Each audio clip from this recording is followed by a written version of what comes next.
welcome to another bonus episode of the Secret Cave podcast. We were going to end our season this week with a finale episode between me, Benjamin and my dad, but we were luckily, just before the season closed, able to get an interview with Alex Lowe, who's probably best known for playing Barry from Watford, along with Angelos Epithemiou, who we've previously had on the podcast, so make sure to check that out if you come here from being a fan of Barry.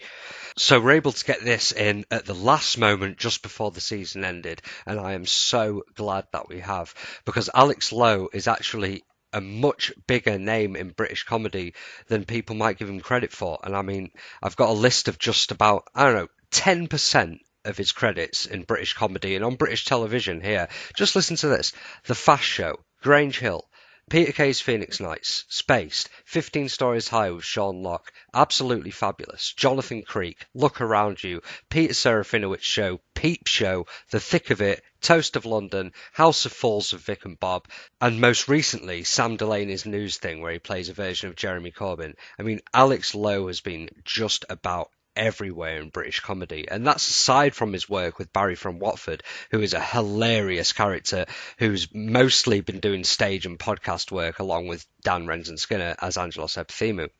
So luckily we were able to have this little chat with him just before the season closed, and I think it's one of the better conversations of the whole season. He was really up for just chatting, and I felt he got as much into 20 minutes as we've gotten into an hour in the past. So thank you again so much to Alex for appearing on the show.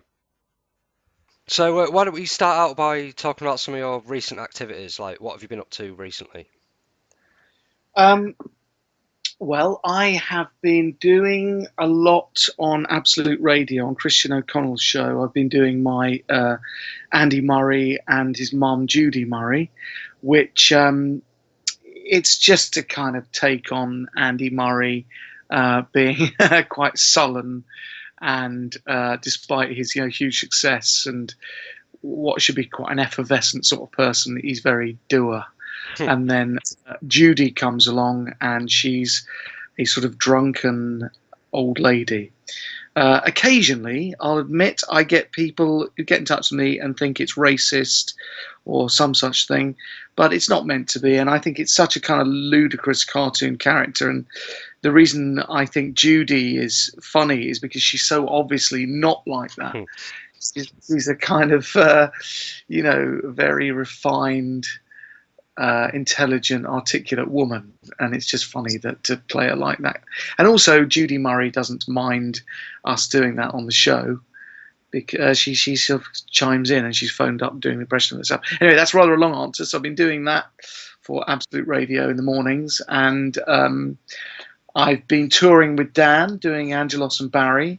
We put our names down for these spring comedy festivals. This is great fun, and we have a good laugh together. But the only thing is, Live Nation, who produce our tour, our normal tour, don't get involved with it. So it sort of tends to involve me and Dan putting all the props in our cars and driving absolutely miles, which is okay, provided you don't fall asleep at the wheel on the way back home. Yeah, a lot of extra logistics from the sound of it.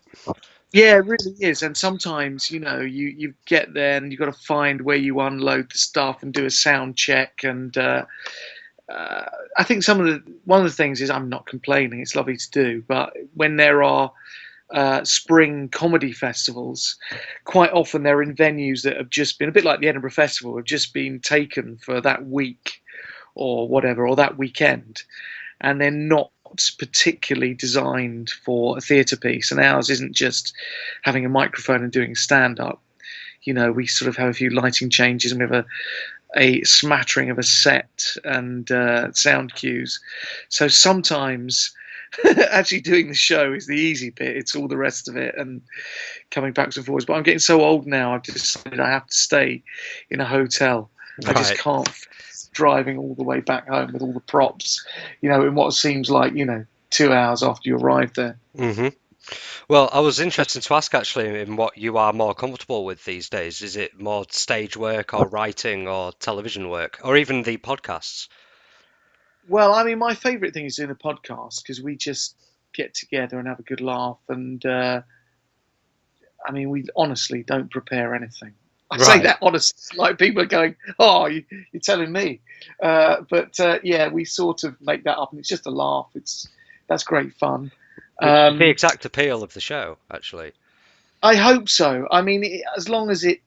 I mean, there are times I think, God, that is pathetic. And I say to Dan, what do you think they're making of this?" And he says, "Who cares?" Quite rightly. But I always think, God, I mean, sometimes it's a bit route one, but it is funny. I mean, it makes me laugh, and I think, oh well, if it makes me laugh, it must be something. 'Cause I don't laugh at that many things. Mm.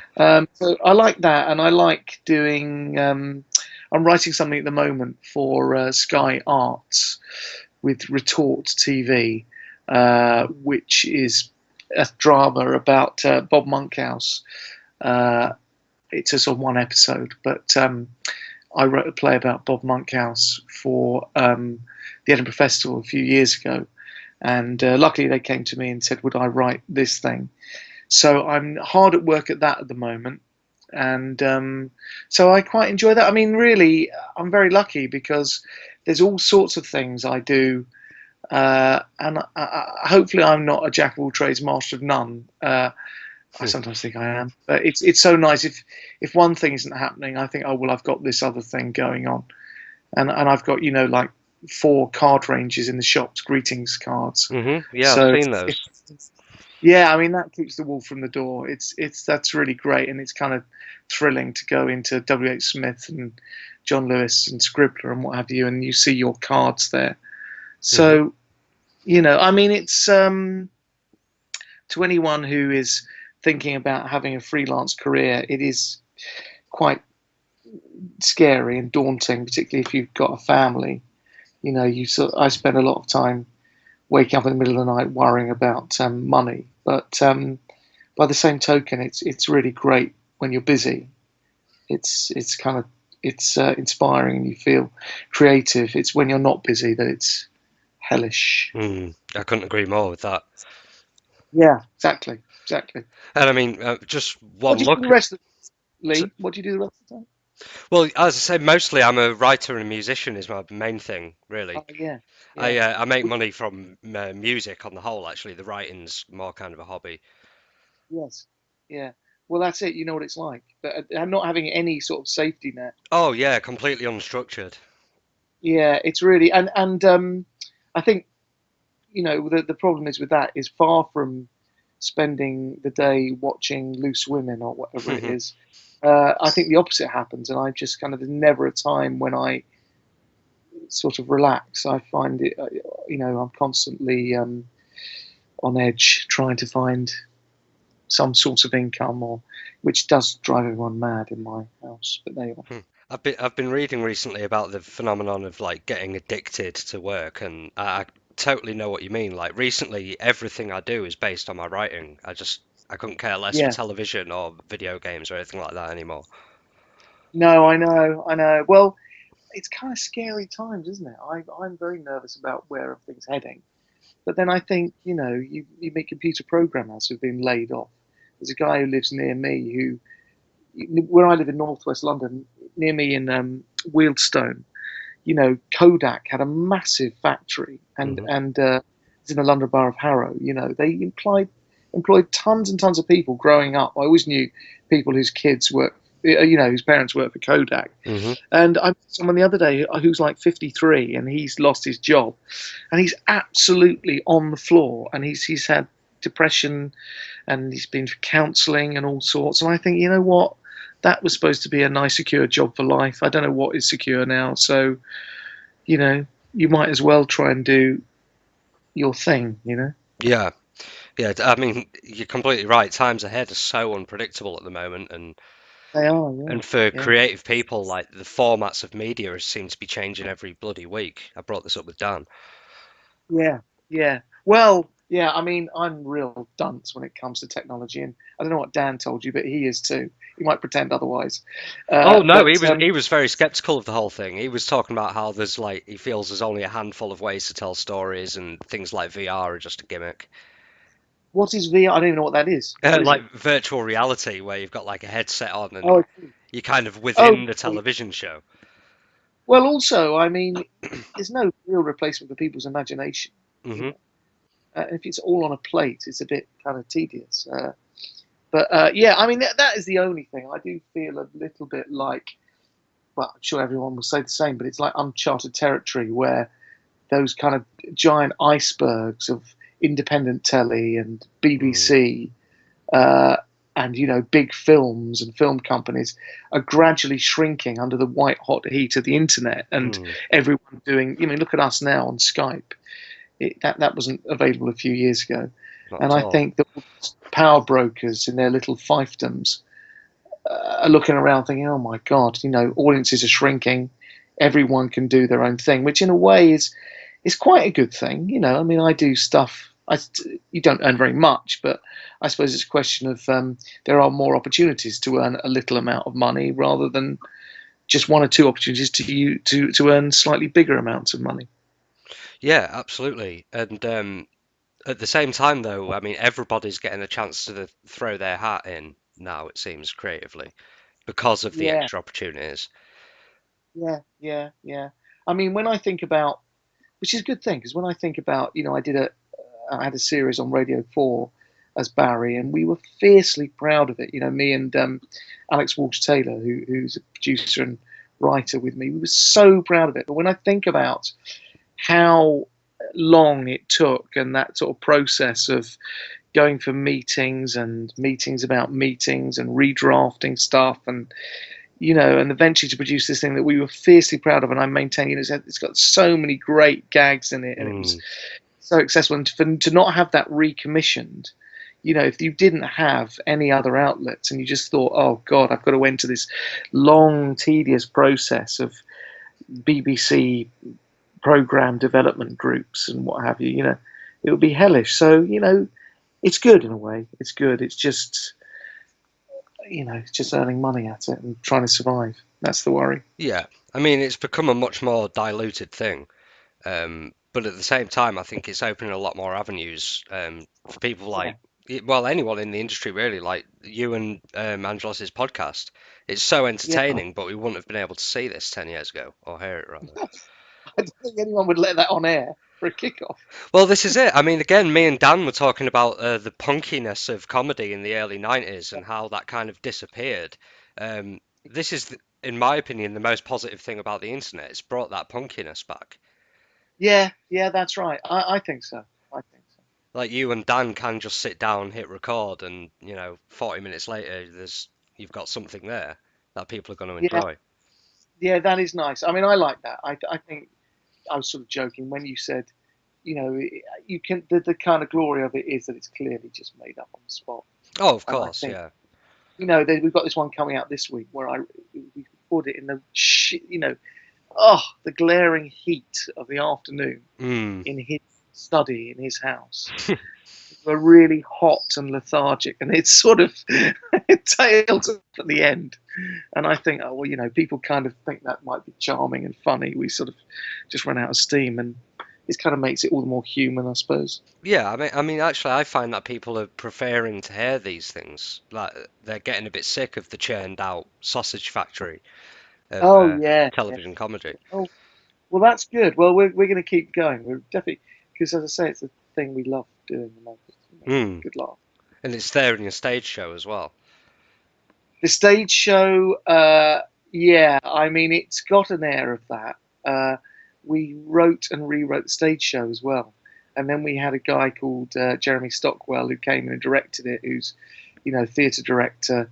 Um, I mean, it's still got the kind of anarchic, free reign train of thought, stuff going on. Hmm. But we kind of thought we have to couch it into some our narrative arc, however pathetic that is. It's a. You'll remember what happens at the end of it. It does have some sort of beginning and an end. Yeah, of course. Well, I mean, there's positives about just cobbling something together in half an hour, but then of course you still gonna need things that are, considered and thought about and worked on. Yeah, yeah, yeah. That's right. I mean, if you're going round and you want an audience to turn up, I think you've got to have something that's crafted properly. Yeah, And we had definitely. this at the start we had a vision of, oh well, we go around and we just improvise. But and also when we early drafts of our stage show, we did a few at we did one at the Udderbelly, and actually it did really well. We got away with it because a lot of our followers turned up, but that was real kind of train of thought stuff, and we suddenly realised that there's a difference, theatrically, between sitting there on your own and musing. People like that, but in a live performance, it looks sort of exclusive, and it excludes people. If the two of you are just sitting there doing a head to head, Yeah. it doesn't acknowledge that anyone's there, and it's slightly alienating for an audience. So we sort of soon realised you had to open it out, but it was a really steep learning curve for both of us. It's something you've been doing for quite a long time now, both of you, actually. Independently, yeah, Mm. yeah. Um, that's the other thing, it's so, I've done lots of stand up, so has Dan. We've both done lots of stand up on our own, and it's so lovely to be in a double act because it's so bloody lonely, that horrible thing of turning up. Particularly I always hated getting in the car and putting on my Barry stuff in a disabled toilet above a pub. It's just with a lot of comedians eyeing you suspiciously, and so it's just great to be with someone and to kind of rely on each other. I don't really, the sickening nerves doing stand up on my own. I would feel sick all day, doing it, and then feel sick driving to the gig. 9 times out of 10, it went really well, but it's just great if there's two of you. Well, particularly if the other one's really funny like me. I can totally see that, and obviously the two of you, get on perfectly. And because obviously I'm a little bit conscious of time, if I could just get one last quick question in. Oh, that's all right. I've got another 10 minutes if you want to keep going. Oh, that's okay. I mean, I was just intrigued in how you and Dan actually got started together because I haven't been able to find any information on that online.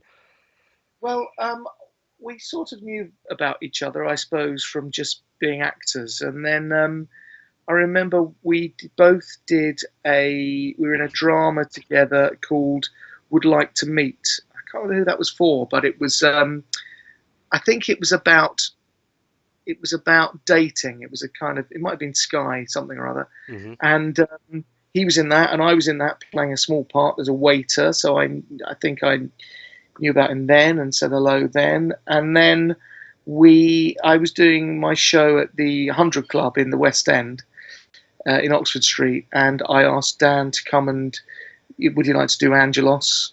And then I got a show on Fubar Radio, which is like an internet radio station. Hmm. And I was hosting a show, and I thought, oh my God, it's just me talking as Barry for 3 hours. I'm going to need someone to bounce off.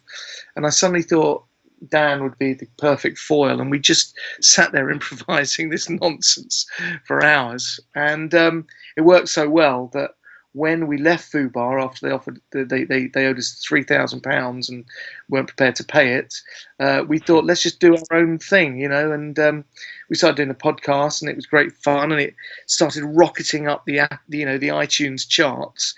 And then we did a few live gigs, which were like live recordings of the podcast. And then we thought, well, let's go and do a tour. I have to say we've neglected the podcast because we've been writing a sitcom together, and we've both been busy doing other things. But we're back on the podcast now, and hopefully, people will come and see the tour. Yeah, it was. You've only done 2 so far this year, if I'm not wrong. We've done 2. Yeah, there's another one out. It's not out already, is it? There's another episode due out. Oh yeah, we did one in February. We've done another one last week, and I think there's another one out this week. And we're recording another couple on Thursday, which we're going to put out, and then maybe the week after, so we can put something out when we're on our holidays. So yeah, it's all good. It's so interesting to hear the two of you together and like within your own element on your own thing because both of you are so interesting that you've been around in the British comedy scene for so long, popping up Yeah, just about everywhere. I mean, yeah, I'm an insane fan of British comedy. I'm a little bit obsessed with it, and Oh yeah. I can't count the number of times you've popped up in shows that I Oh, I know. absolutely adore, I know. and the same goes Ever the for Dan. Yeah. Always the bridesmaid, never the bride. Um, I've got this thing coming out with Noel Edmonds, which is next month in August. It's called Cheap, Cheap, Cheap, and it's on Channel 4, and it's in the Deal or No Deal slot. Right. 31-hour episodes every day, 5 days a week for 6 days, for 6 weeks, and which is made by Hat Trick, and it's like a quiz show. It's set in a shop, and Barry runs the shop. He's sort of the store manager. So I'm really hoping that is a success, and I think it's funny. It's got some other great, comedy actors in it who are shop assistants and what have you. And there's some kitschy surprise guests from the 80s. Wow. So I'm really hoping that does something. And, it would be great if that has some spin off for me and Dan and our tour and our future life together. Yeah, that sounds excellent. When I say our future life together, I mean in a comedy sense. We're not planning to get married, but No. our comedy life together. What about Angelos and Barry as characters? Could they get married? Words, but it's married to Margaret, you see. Oh, of course, yeah. Can't get married to no one else, you see. I don't think Barry would want to marry Angelos. No, not even for tax reasons. No, exactly. But no, they. I mean, that's the other thing. We never really decide how they know each other. We've just made up stuff on the spur of the moment. But it's kind of nice that they're just old mates. And we also like the fact they never argue. There's never really any difference of opinion. They just agree with each other. Yeah, definitely. It does just sound like two guys at the pub, really. Yeah, good, Which, good. considering that I have lived my entire life in Grimsby, like Yes. that, I can really relate to it, strangely enough. Yeah. Oh, well, that's good. Yeah. It's something quite nice about that. It's all quite friendly, isn't it? It's never really nasty.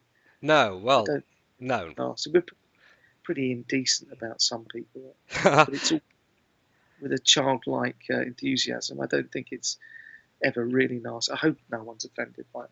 No, they shouldn't be, because it's more kind of got this schoolyard giggling feeling about it whenever it comes down to insulting people. It's never Yeah. like mean-spirited. No, I don't think so. It's all slightly surreal.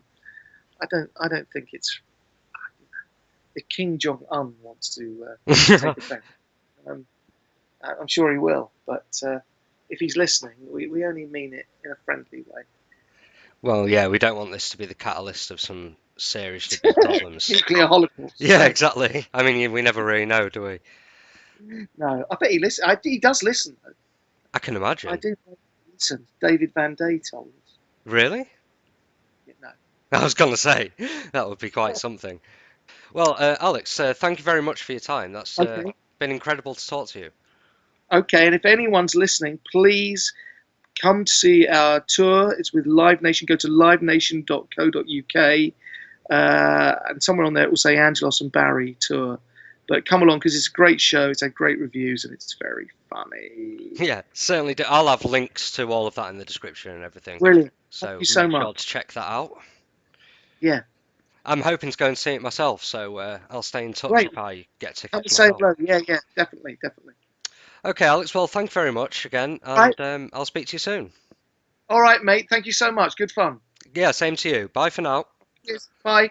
Awesome. What a great talk that was with Alex Lowe. Really put me in a good mood for the rest of my day, actually. I thought he was such a friendly guy and so up for talking about certain things that I didn't really think he'd be up for talking about. What a great spot. And that's probably going to be our last interview for season 2, even though we said that last time. This was a little bonus that I've been able to throw in there right at the end, purely because of luck. But this really is probably going to be the end of the second season, with our finale episode, which we've actually already recorded. We're going to hold that back a little bit until next week. So as always, thank you for tuning in. Do make sure to go out and check out Barry and Angelos' tour, which I will of course have links to in the description. And thanks for listening. See you next week with the finale. Not that it's like some huge thing or anything.